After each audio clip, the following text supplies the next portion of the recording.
Por aqui e vai nos ajudar muito a entender essas questões que, inclusive, vocês colocaram, é justamente professor Walter Mairovich, olha, até quase engasguei aqui, professor Walter Mairovich se juntando a nós nessa sexta-feira, que tá frio em São Paulo, mas o assunto é quente, hein, professor? Bom dia, seja bem-vindo. Obrigado, Fabiola. Bom dia, Josias. Bom dia, Thales. Bom dia a todos. Olha, eu acho que eu tenho um foco que precisa ser colocado. Todo juiz, Fabiola, todo juiz, inclusive, evidentemente, ministros do Supremo, quando eles recebem recursos, a primeira coisa que tem que fazer, está na lei, tá no Código de Processo, a primeira coisa é ver. É ver se esse recurso está no prazo, se esse recurso está trazendo questão nova que não foi examinada ainda. O que eu quero dizer é que um recurso precisa, pelo juiz, ser recebido ou ser rejeitado, indeferido. O juiz precisa ver se ele é admissível, se ele tem condições de admissibilidade. Nesse caso concreto, o que fez o Moraes, e fez bem, tecnicamente bem, ele olhou se tinha o recurso condição de admissibilidade. E o que ele viu? O que ele enxergou? Aliás, o que todo mundo enxergaria, que era um recurso não para reexame de uma questão que foi lá atrás para uma sentença, não. Se queria o reexame do reexame do reexame. Ora, esse recurso não tinha a mínima, atenção, a mínima condição de admissibilidade, porque queria tratar o assunto de novo, novamente, reiteradamente. E isso não pode, porque no nosso processo ele tem começo, meio e fim. Ele não é, por exemplo, igual a um processo do mundo islâmico, onde não tem trânsito em julgado, onde não termina nunca. Não, o nosso termina. E o Moraes fez bem em mostrar, olha, isso aqui é uma reiteração de pedidos já examinados pelo Supremo Tribunal Federal. E, como consequência do indeferimento, ele não tinha outro caminho. Então, o Moraes não forçou a mão, ele não tinha outro caminho a não ser determinar a expedição de mandado, de ordem de prisão. Então, tecnicamente, a decisão é perfeita. Agora, o que se queria de novo com dois recursos, embargos infringentes e embargos de declaração? O que o Collor queria? Queria trazer de volta uma coisa que eu diria que é um desespero. Atenção, um desespero. O que? Ele quer baixar a pena do crime de corrupção, que está provado pela movimentação financeira e etc., ao contrário do que ele disse, que só tem delações. Então, o que ele quer? Ele quer abaixar para quê? Para ter a prescrição.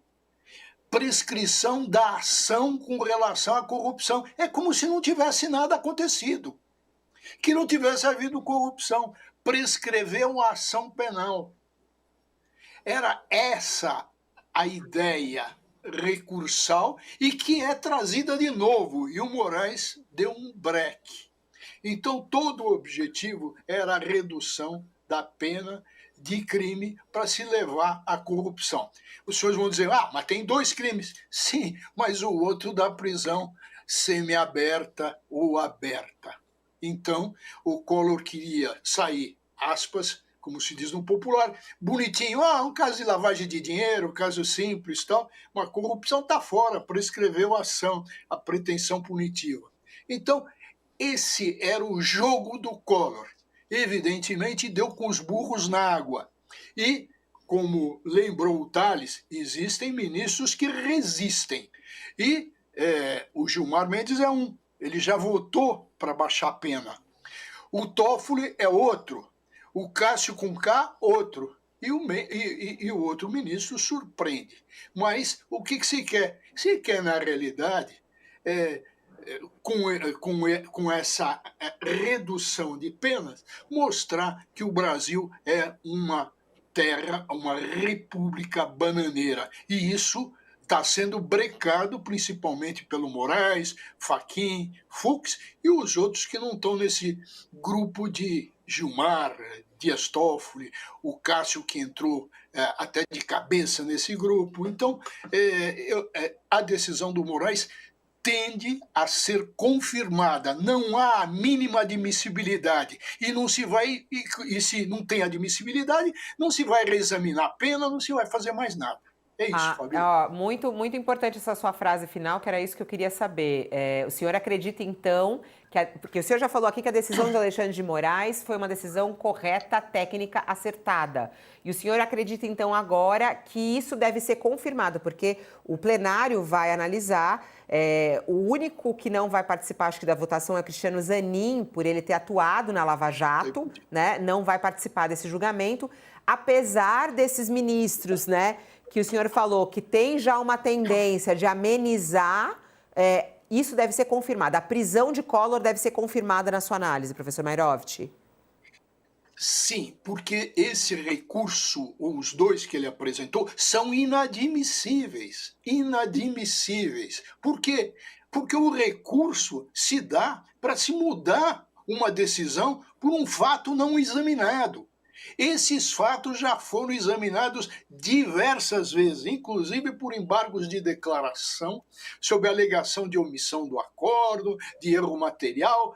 Isso já foi examinado. É uma nova tentativa.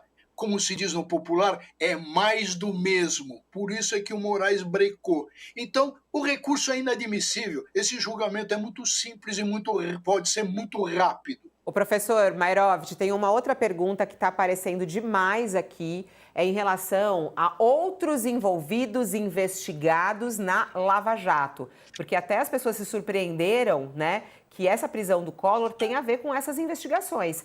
A gente pode abrir aí a questão Lava Jato como um todo e outras pessoas começarem a ser presas, condenadas em relação a isso?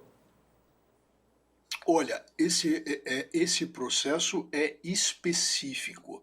Diz respeito à corrupção por intervenção do Collor, à época senador, em contratos que beneficiavam a empreiteira UTC.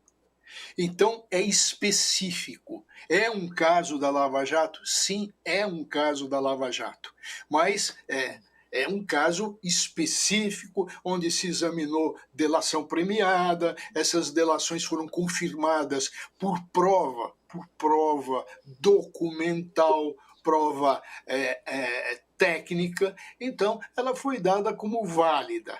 É uma posição do Supremo com relação a esse caso específico de que o Collor intermediava e forçava a mão para contratos em favor de empreiteira.